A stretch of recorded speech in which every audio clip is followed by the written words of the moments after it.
On ne veut pas de vous ici. C'est ce que disent les manifestants à Kaya.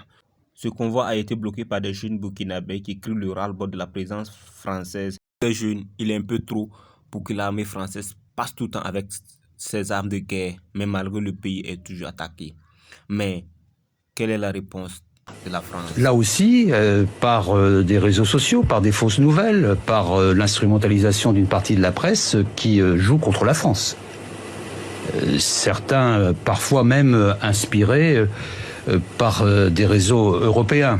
Ulcéré de voir la compagnie de mercenaires russes Wagner essayer de prendre pied au Sahel, le Quai d'Orsay accuse nommément Moscou d'œuvrer en coulisses.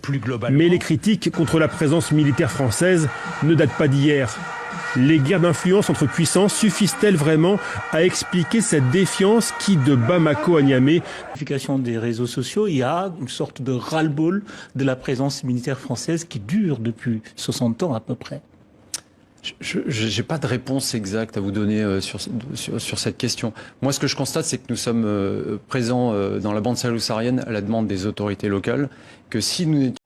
Pas de réponse, c'est ce que dit le colonel de l'armée française.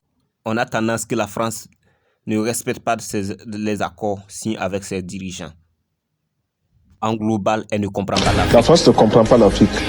Et il est grand temps qu'elle la comprenne. Il faut cesser de voir l'Afrique comme un réservoir, il faut cesser de voir l'Afrique comme une masse de manœuvre qui doit suivre. Il faut voir l'Afrique majeure, il faut voir les masses populaires qui prennent conscience de leurs intérêts, qui revendiquent légitimement et qui réclament la différence, le droit à la différence.